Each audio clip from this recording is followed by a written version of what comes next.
কখনো ভেবে দেখেছেন ভারতে কেন লক্ষ লক্ষ ছেলে মেয়ে হাতে গোনা কয়েকটা কেরিয়ারের পেছনেই দৌড়ায়? মানে ইঞ্জিনিয়ারিং, ডাক্তারি আর না হলে সরকারি চাকরি, ব্যাস এটাই যেন জীবনের শেষ কথা। আজকের এই আলোচনায় আমরা ঠিক এই ব্যাপারটারই গভীরে যাব, বোঝার চেষ্টা করব এই মোহটার আসল কারণটা কি।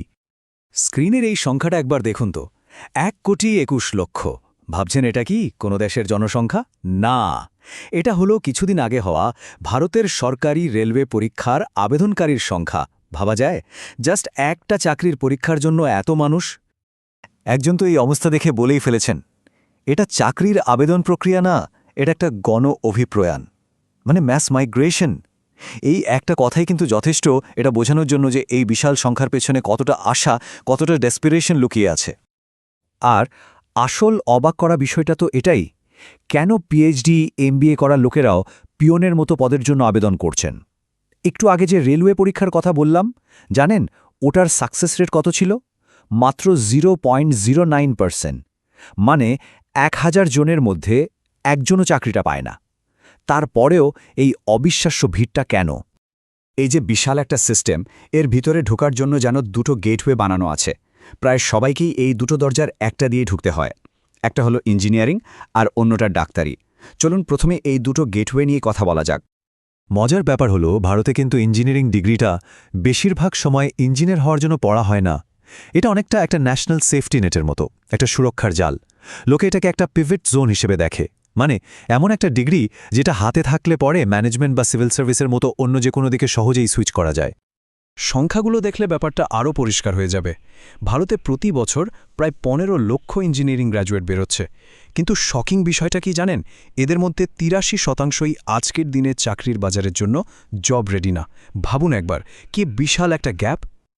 আর এই যে জব রেডি না হওয়ার সমস্যা, এটার সরাসরি প্রভাব পড়ে স্যালারির ওপর।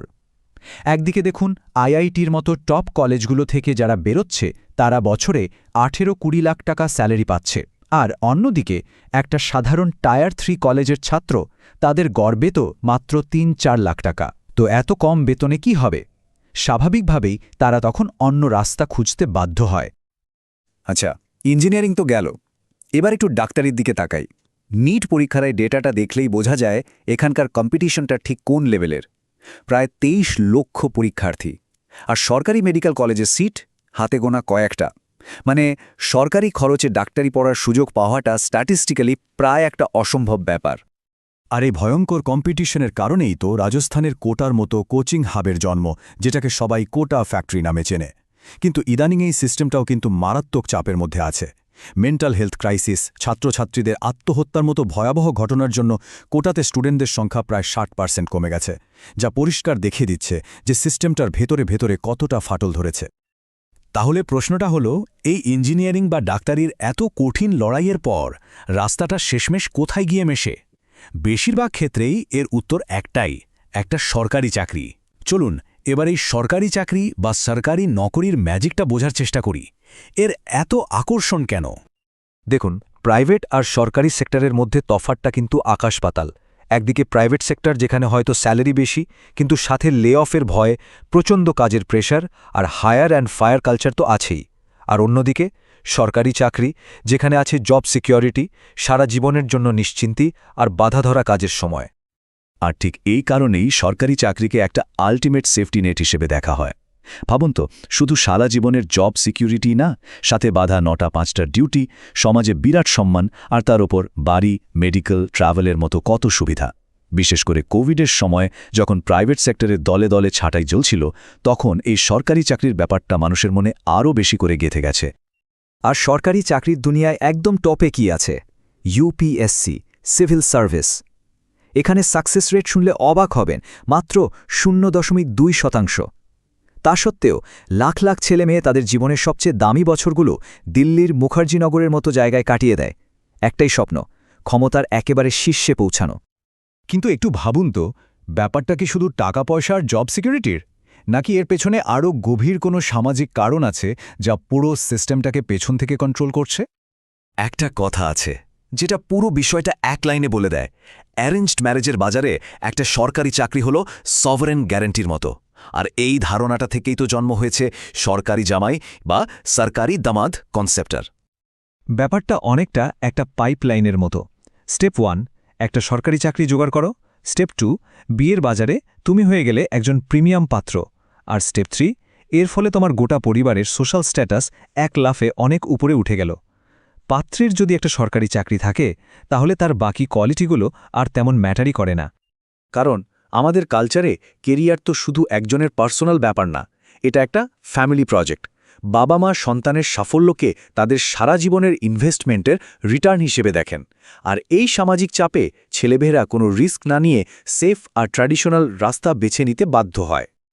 তো এতক্ষণ আমরা যা যা আলোচনা করলাম সবকিছু মিলিয়ে দেখলে একটা জিনিস কিন্তু পরিষ্কার, সরকারি চাকরির প্রতি এই যে এত ঝোঁক, এটাকে হয়তো বাইরে থেকে অবসেশন মনে হতে পারে, কিন্তু এটা আসলে কোনো অযৌক্তিক ব্যাপার নয়, বরং দেশের আর্থসামাজিক অবস্থাটা দেখলে বোঝা যায় এটা একটা 100% যৌক্তিক সিদ্ধান্ত। দেখুন, প্রাইভেট সেক্টর থেকেও কিন্তু একটা জোরদার পুশ ফ্যাক্টর কাজ করছে, মানে ওই দিক থেকেও একটা ধাক্কা আসছে। যেমন ট্যাক্স সেক্টরে ম্যাসিভ লে অফ, এআই আর অটোমেশনের জন্য চাকরি হারানোর ভয়, আর use and throw work culture, এই সব কিছুই নতুন জেনারেশনকে সরকারি চাকরির সেফটির দিকে ঠেলে দিচ্ছে। আর এই পুরো সিস্টেমটার একটা বিরাট সাইড এফেক্ট হলো ওয়েটহুড। এটা একটা ইন্টারেস্টিং টার্ম। এর মানে হলো এমন একটা অবস্থা যেখানে তরুণেরা জীবনের গুরুত্বপূর্ণ ধাপগুলো, যেমন চাকরি করা, বিয়ে করা, স্বাবলম্বী হওয়া, এগুলো বছরের পর বছর পিছিয়ে দেয়। কেন? শুধু এই চাকরির পরীক্ষার প্রস্তুতি নেওয়ার জন্য। এটা কিন্তু দেশের অর্থনীতির ওপর একটা হিডেন ট্যাক্সের মতো। তাহলে সবশেষে আমরা কি বলতে পারি? এটাই যে এমন একটা দেশে যেখানে সোশ্যাল সেফটি নেট বলে প্রায় কিছুই নেই, সেখানে স্টেবিলিটিকে বেছে নেওয়াটা আসলে কোনো উচ্চাঙ্ক্ষার অভাব না, বরং এটা দারিদ্র্যের বিরুদ্ধে টিকে থাকার জন্য একটা খুবই দরকারি আর র্যাশনাল স্ট্র্যাটেজি। তাহলে শেষ পর্যন্ত প্রশ্নটা কিন্তু এটাই থাকছে, এই যে এত দ্রুত অর্থনীতি বদলাচ্ছে, এখানে আসল সেফটি নেট কোনটা? একটা স্টেবল চাকরি নাকি এমন একটা স্কিল যা সময়ের সাথে সাথে নিজেকে বদলে নিতে পারে? এই প্রশ্নটা আজ আমাদের সবার ভাবার জন্য রইল। আপনাদের যদি আমাদের কন্টেন্ট ভালো লাগে তাহলে লাইক করুন, সাবস্ক্রাইব করুন আর নতুন আপডেট পেতে বেল আইকন চাপতে ভুলবেন না।